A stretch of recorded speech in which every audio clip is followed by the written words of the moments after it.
बृहन मुंबई महानगर पालिका द्वारा आयोजित आज की इस ऑनलाइन कक्षा में आप सबका स्वागत है और मैं हूं आपकी शिक्षिका Pushpa Yadav, Goregaon east municipal secondary school से।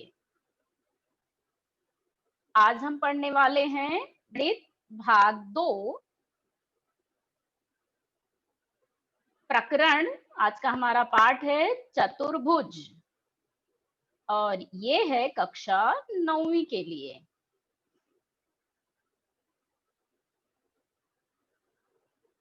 आज का मुद्दा शुरू करने से पहले हमने इस पाठ में क्या क्या पढ़ा है, यानी आपसे क्या पूर्व ज्ञान अपेक्षित है वो जानते हैं। समांतर इस प्रकरण में हमने अभी तक समांतर चतुर्भुज के गुणधर्म,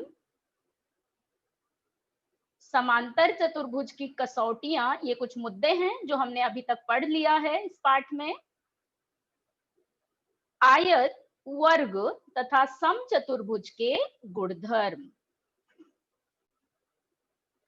आज के हमारे इस लेसन का उद्देश्य है, आज हम क्या सीखने वाले हैं, समलंब चतुर्भुज की मूलभूत संकल्पना, समद्विबाहु समलंब चतुर्भुज और इन दोनों मुद्दों, ऊपर उल्लिखित दोनों मुद्दों के आधार पर हम प्रश्न संग्रह 5.4 हल करेंगे।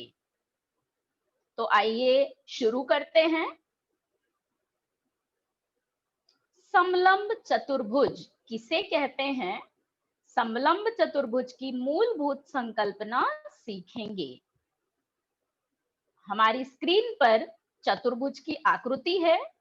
इस आकृति में चतुर्भुज को पहले नामांकित करते हैं, ए बी सी डी। ये है हमारा चतुर्भुज ए बी सी डी। इस चतुर्भुज में अर्थात चतुर्भुज ए बी सी डी में भुजा ए बी समांतर है भुजा डी सी के।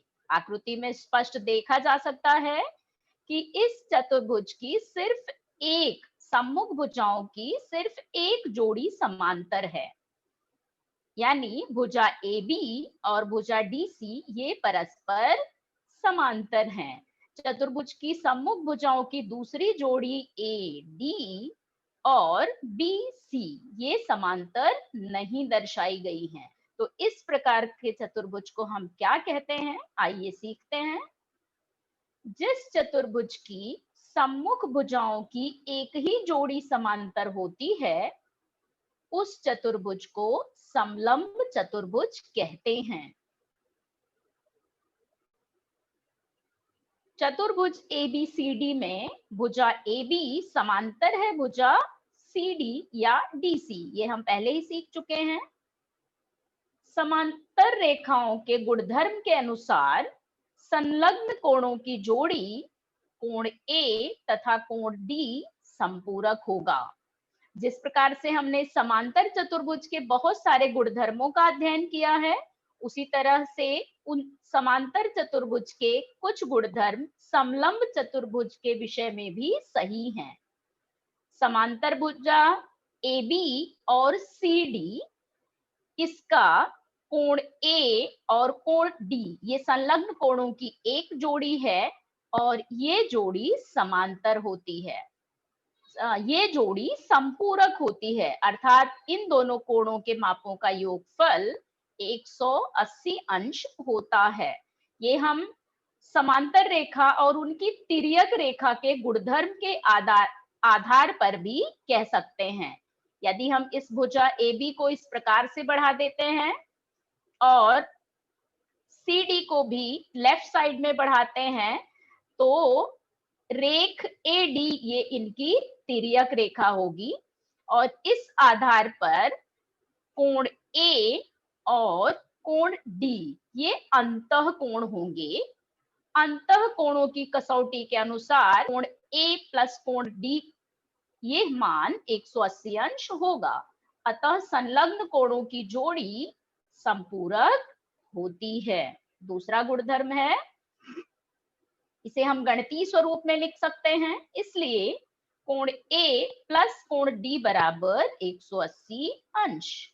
इसी प्रकार दूसरा गुण जो चतुर्भुज में संलग्न कोणों की दूसरी जोड़ी अर्थात कोण बी और कोण सी, यह जोड़ी भी संपूरक होगी।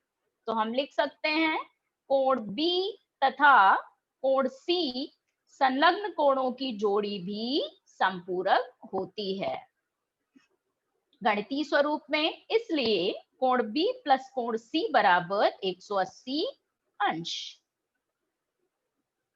समद्विबाहु समलंब चतुर्भुज, जैसा कि मुद्दा टॉपिक में ही हम स्पष्ट देख सकते हैं, कुछ ऐसे शब्द होते हैं जो खुद की व्याख्या खुद करते हैं। सम अर्थात समान, द्वि यानी दो, बाहु यानी भुजा। तो ऐसा चतुर्भुज वह समलंब चतुर्भुज जिसकी दो भुजाएं सर्वांगसम हो, उसे हम समद्विबाहु समलंब चतुर्भुज कहते हैं। आइए और जानते हैं इस चतुर्भुज के विषय में। P Q R S, यह एक चतुर्भुज है। चतुर्भुज की भुजा PS सर्वांगसम है भुजा QR के, यानी सम्मुख भुजाओं की एक जोड़ी सर्वांगसम है। इस चतुर्भुज में भुजा PQ समांतर है भुजा SR के, यानी चतुर्भुज PQRS में असमांतर भुजा भुजा PQ समांतर है SR के, तो SP और भुजा QR यह जोड़ी असमांतर है, यानी असमांतर जोड़ी सर्वांगसम है। भुजा PS सर्वांगसम है भुजा QR के, जो दिया गया है आकृति में दर्शाए अनुसार हमने लिखा। जिस समलंब चतुर्भुज की असमांतर भुजाओं की जोड़ी सर्वांगसम हो, उस चतुर्भुज को समद्विबाहु समलंब चतुर्भुज कहते हैं। अर्थात अगर हम आसान भाषा में समझें तो हम ये कह सकते हैं समद्विबाहु समलंब चतुर्भुज में सम्मुख भुजाओं की एक जोड़ी समांतर होती है और दूसरी जोड़ी सर्वांगसम होती है। ऐसे त्रिभुज को हम समद्विबाहु समलंब चतुर्भुज कहते हैं।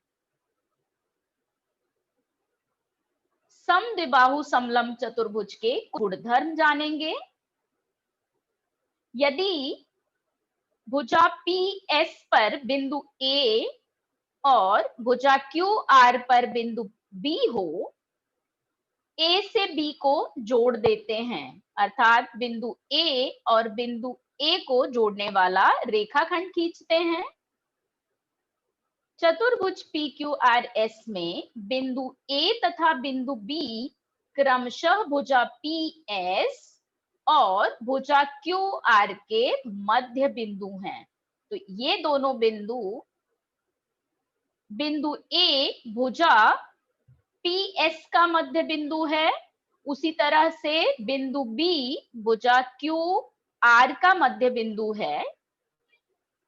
रेख AB चतुर्भुज PQRS की माध्यिका है, यानी सम्मुख भुजाओं के मध्य बिंदुओं को जोड़ने वाला जो रेखाखंड है वो चतुर्भुज की माध्यिका होती है।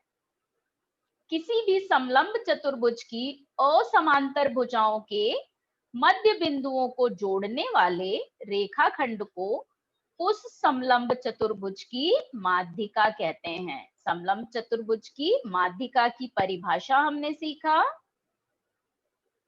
अब हमारे द्वारा अभी सीखे संकल्पनाओं के आधार पर हम प्रश्न संग्रह 5.4 हल करेंगे। आइए पहले सवाल की तरफ बढ़ते हैं। क्वेश्चन 1 है, चतुर्भुज IJKL में भुजा IJ समांतर है भुजा KL के और कोण I बराबर 108 अंश, कोण K बराबर है 53 अंश। तो कोण जे तथा कोण एल के माप ज्ञात कीजिए। तो प्रश्न को हल करने से पहले आकृति बनाएंगे। ये है हमारा चतुर्भुज आई जे के एल। कोण आई का माप 108 अंश आकृति में दर्शाएंगे। कोण के का मान है 53 अंश, ये भी आकृति में दर्शाया है। हालांकि आप समलंब चतुर्भुज के गुणधर्मों के आधार पर इस प्रश्न को हल कर सकते हैं। आकृति बनाना अनिवार्य नहीं है। संकल्पना और प्रश्न को आसान बनाने के लिए आकृति बनाई गई है। चतुर्भुज आई जे के एल में भुजा आई जे समांतर दत्त में दिया हुआ है। आई जे समांतर है भुजा के एल के, और कोण आई और के मान दिए गए हैं। हम दत्त लिखा। कोण जे बराबर क्वेश्चन मार्क, उसी तरह से कोण एल बराबर क्वेश्चन मार्क, अर्थात हमें जे और एल इन दोनों कोणों का माप ज्ञात करना है। तो हमने दत्त लिखा और क्या ज्ञात करना है वह लिखा।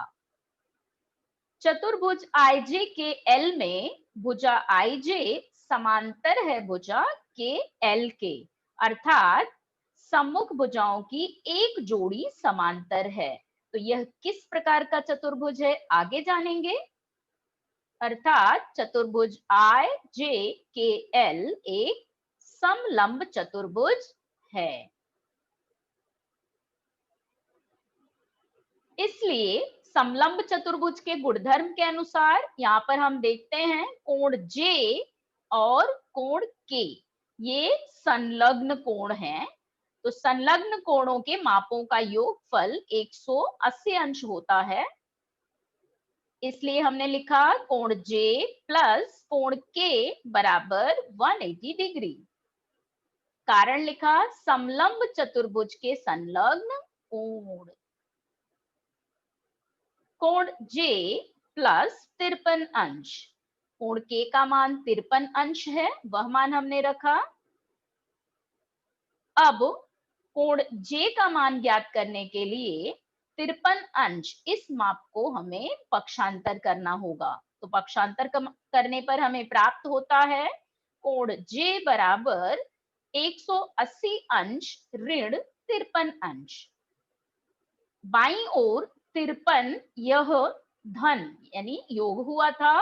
पक्षांतर होकर जब धनात्मक संख्या दाहिनी ओर जाएगी तो उसका चिन्ह परिवर्तित होकर ऋण हो गया। इसके लिए हमें स्टेप मिला कोण जे बराबर 180 डिग्री माइनस 53 डिग्री। घटाते हैं 180 अंश में से 53 अंश घटाने पर हमें कोण जे का मान प्राप्त होता है कोण जे बराबर 127 अंश। अब कोण एल का मान ज्ञात करेंगे। इसी प्रकार हम आकृति में देख सकते हैं कि कोण एल और कोण आई ये भी संलग्न कोणों की दूसरी जोड़ी है। तो समलंब चतुर्भुज के गुणधर्म के अनुसार संलग्न कोणों की दोनों जोड़ियां संपूरक होते हैं। तो प्रश्न हल करते हैं। कोण आई प्लस कोण एल बराबर 180 अंश। कोण आई का मान प्रश्न में दिया है 108 अंश, वह मान रखेंगे। हमने कारण लिखा समलंब चतुर्भुज के संलग्न कोण। आई का मान 108 अंश, वह मान रखने पर 108 अंश प्लस कोण एल बराबर 180 अंश। 108 अंश इस मान को पक्षांतर करने पर हमें प्राप्त हुआ कोण एल बराबर 180 अंश माइनस 108 अंश। 180 अंश में से 108 घटाने पर हमें कोण एल का मान प्राप्त होता है 72 अंश। इसलिए कोण एल बराबर 72 डिग्री। इस तरह से हमने क्वेश्चन 1 हल किया। अब क्वेश्चन 2 हल करते हैं। हमारी स्क्रीन पर प्रश्न 2 इस प्रकार से है, चतुर्भुज ए बी सी डी में भुजा BC समांतर है भुजा AD के, यानी सम्मुख भुजाओं की एक जोड़ी समांतर दी हुई है और भुजा AB सर्वांगसम है DC के। तो स्पष्ट देख सकते हैं दूसरी जो असमांतर जोड़ी है भुजाओं की वो सर्वांगसम दी हुई है। कोण A बराबर 72 अंश, तो कोण B तथा कोण D के माप निश्चित कीजिए। पहले आकृति बनाते हैं। कोण A, B, C, D। तो ये चतुर्भुज है, चतुर्भुज ABCD। भुजा AB सर्वांगसम है भुजा CD के। दत्त में सर्वांगसम भुजाओं को समान चिन्हों द्वारा दर्शाया। कोण A का मान है 72 अंश। दत्त लिखेंगे सबसे पहले। चतुर्भुज ABCD में भुजा BC समांतर है भुजा AD के। भुजा AB सर्वांगसम है भुजा DC और कोण A बराबर है 72 अंश। ज्ञात करना है। इस प्रश्न में जो दी गई जानकारी है हमने वो लिखा। इसके पश्चात ज्ञात करना है, हमें किन कोणों के मान ज्ञात करने हैं। प्रश्न की ओर आते हैं। कोण B बराबर क्वेश्चन मार्क तथा कोण D बराबर क्वेश्चन मार्क, अर्थात हमें B और D इन कोणों के मान ज्ञात करने हैं। हल दत्त से शुरुआत करेंगे। चतुर्भुज ABCD में भुजा BC समांतर है भुजा AD के।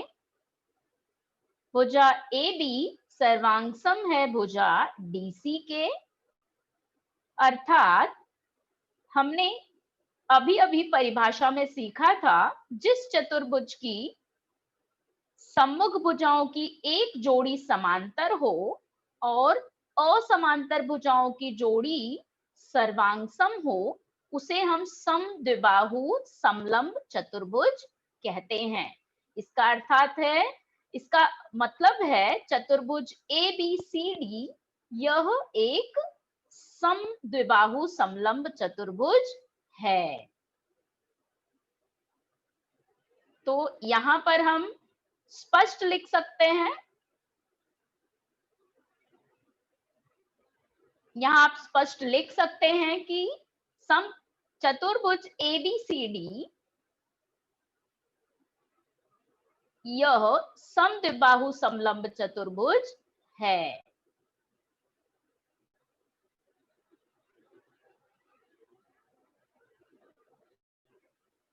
अब समद्विबाहु समलंब चतुर्भुज के गुणधर्मों का उपयोग करके प्रश्न हल करेंगे।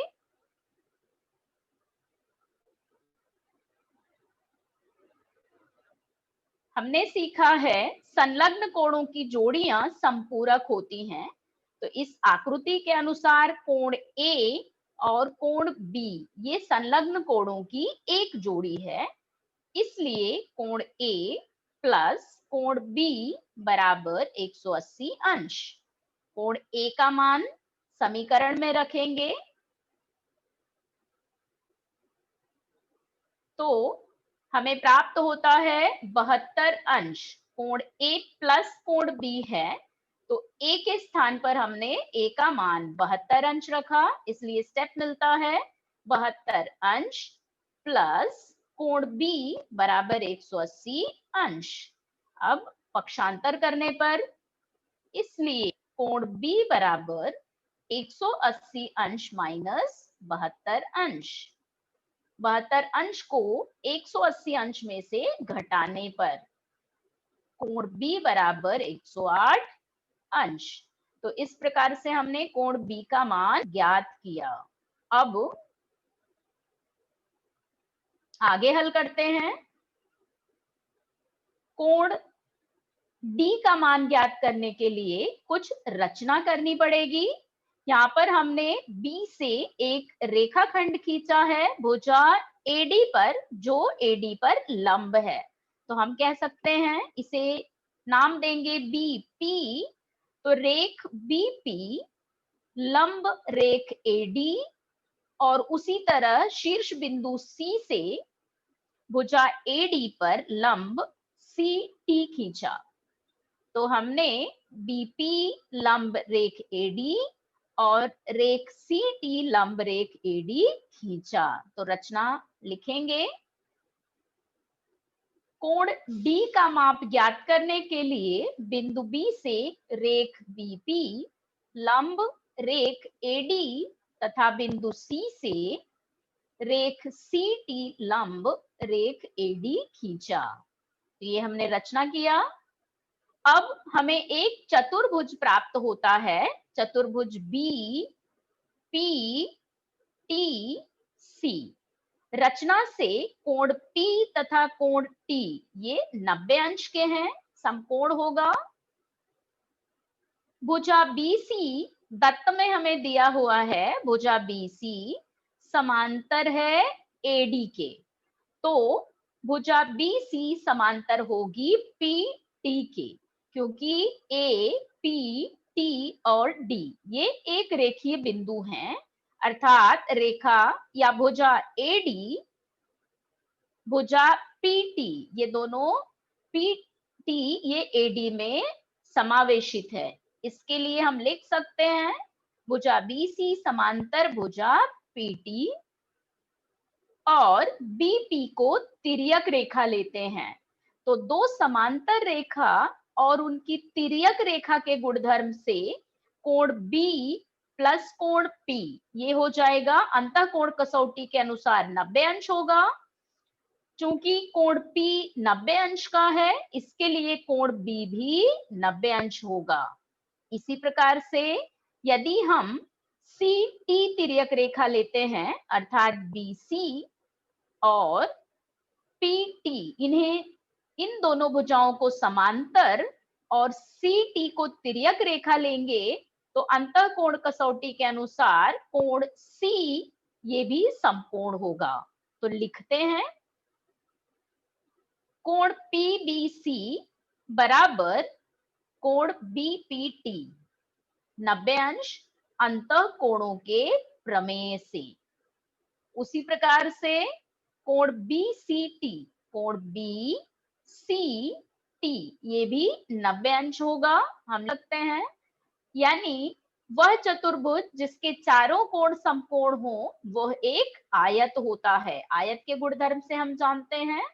अतः चतुर्भुज BPTC यह एक आयत है।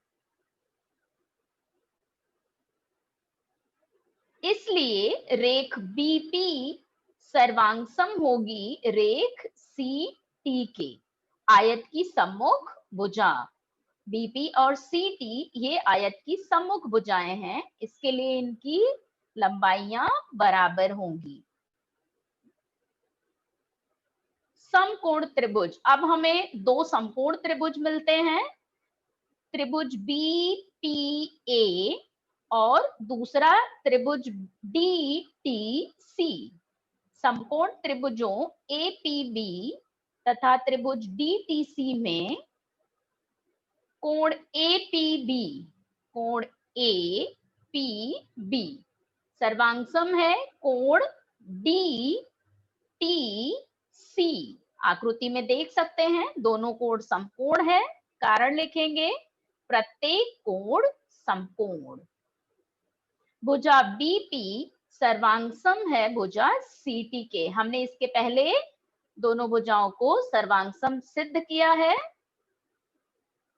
कथन 1 से। कर्ण AB सर्वांगसम है। अब समकोण त्रिभुज में भुजा AB ये समकोण की सम्मुख भुजा है, और उसी प्रकार से समकोण त्रिभुज CTD में या DTC चाहे जो कहिए, भुजा CD ये भी सम्मुख भुजा है समकोण की। तो समकोण की सम्मुख भुजाओं को हम कर्ण कहते हैं। इसके लिए हम लिख सकते हैं कर्ण AB सर्वांगसम है कर्ण CD के, या बराबर का चिन्ह दर्शाया है जो दत्त में हमें दिया हुआ है, कारण लिखा दत्त से। इसलिए त्रिभुज APB सर्वांगसम होगा त्रिभुज DTC के। कारण हम जान सकते हैं, या कसौटी कर्ण भुजा प्रमेय से।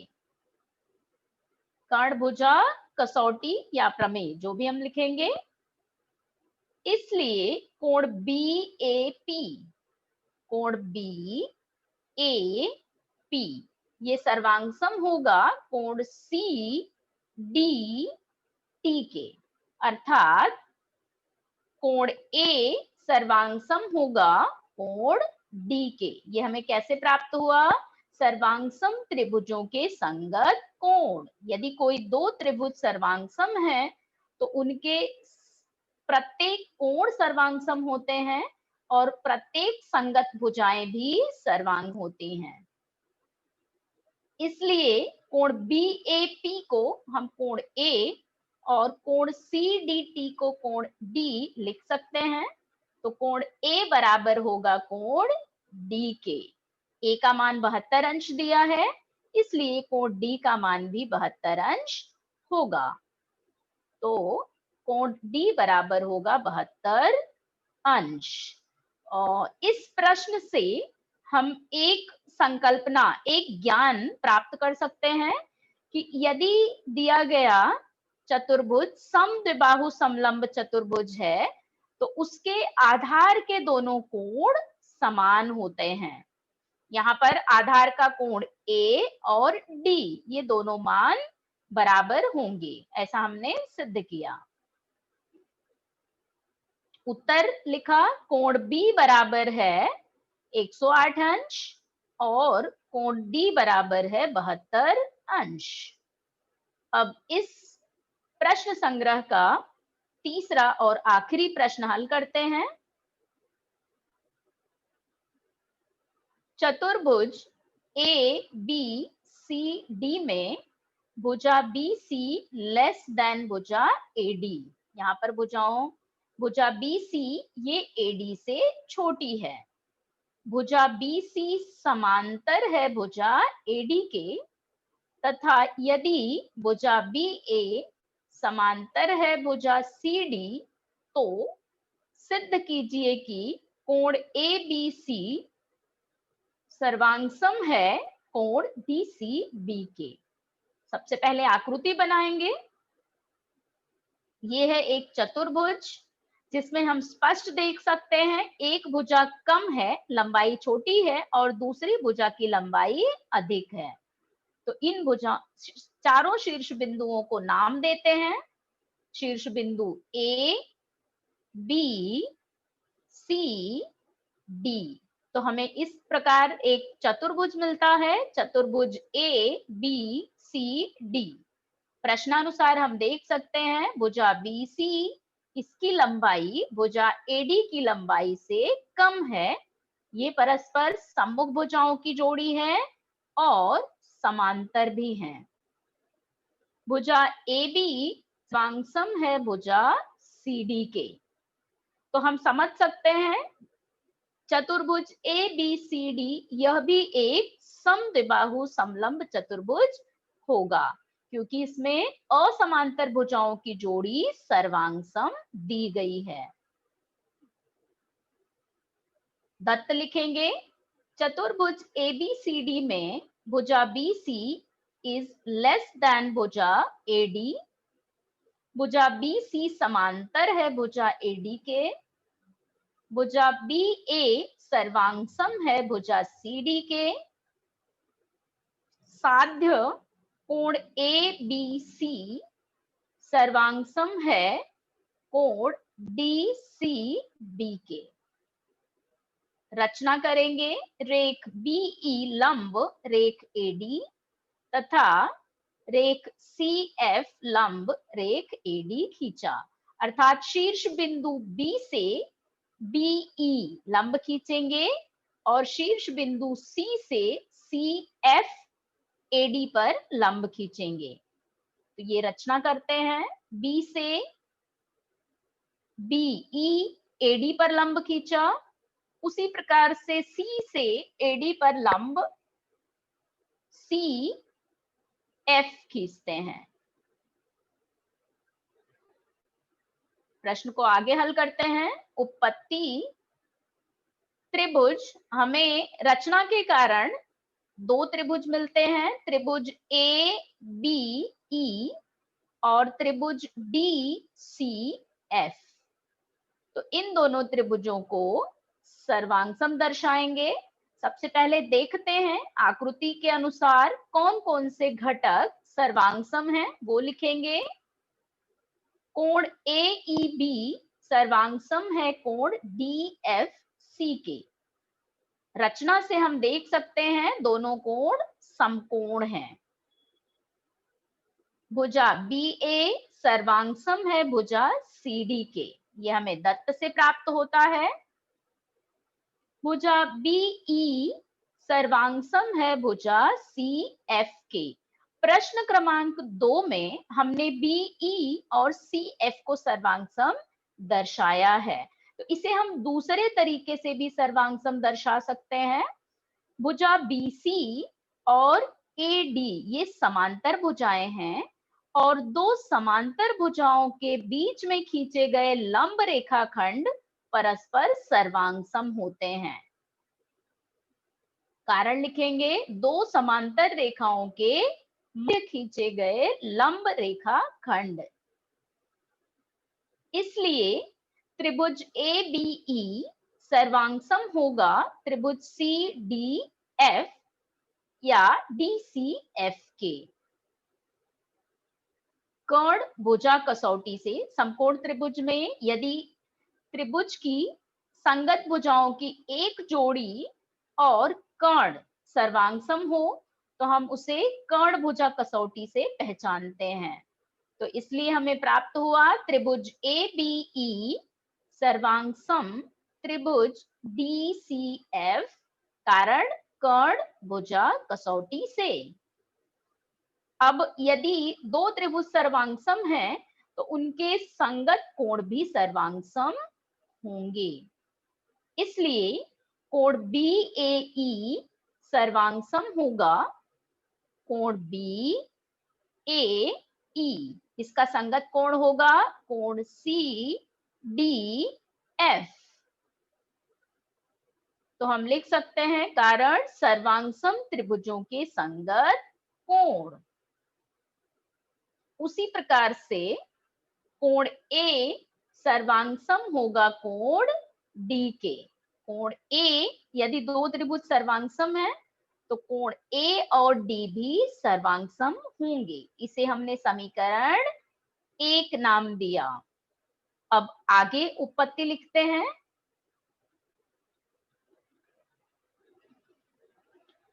यहां पर BC, भुजा BC को यदि हमने बाईं ओर बढ़ा देते हैं और भुजा AD को भी बढ़ा देते हैं, इसी प्रकार से हमने तिर्यक रेखा AB स्पष्ट देख सकते हैं। तो ये समांतर रेखा और उनकी तिर्यक रेखा, समांतर रेखा होगी रेखा CB और रेखा DA या AD, और ये रेखा AB इनकी तिर्यक रेखा होगी। समांतर रेखा और तिर्यक रेखा के गुणधर्म से कोण ABC और कोण BAD ये अंतःकोण होंगे। कोण B, कोण A ये अंतःकोणों की एक जोड़ी होगी। भुजा BC समांतर है भुजा AD के तथा रेख BA इनकी तिर्यक रेखा है। इसलिए कोण B प्लस कोण A बराबर 180 अंश। समीकरण 2 अंतःकोणों के प्रमेय से। इसी प्रकार से हम कोण C प्लस कोण D ये भी अंतःकोण होंगे, या हम समलंब चतुर्भुज के संलग्न कोण ऐसा भी कह सकते हैं। भुजा BC समांतर है भुजा AD तथा सी डी, इसे हम तिर्यक रेखा लेते हैं। CD को तिर्यक रेखा लेने पर कोण C प्लस D बराबर 180 डिग्री। ये हो गया समीकरण 3।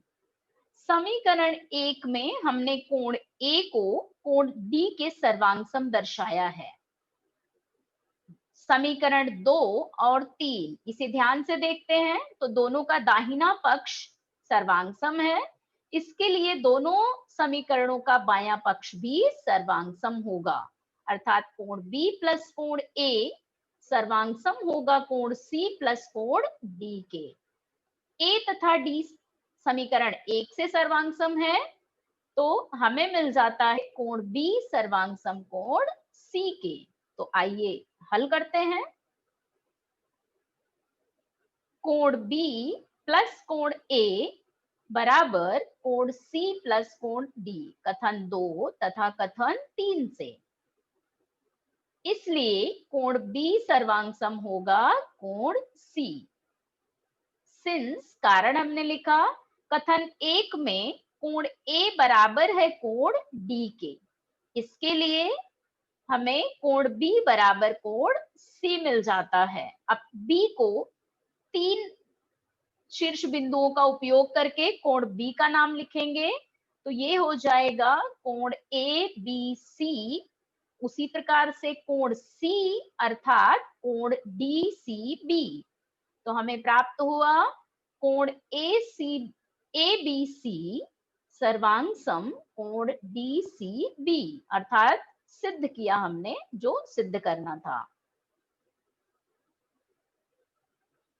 तो इस प्रकार से हमने गणित भाग 2 प्रकरण 5 का प्रश्न संग्रह 5.4 पूरा किया। आज की कक्षा यहीं पर समाप्त होती है।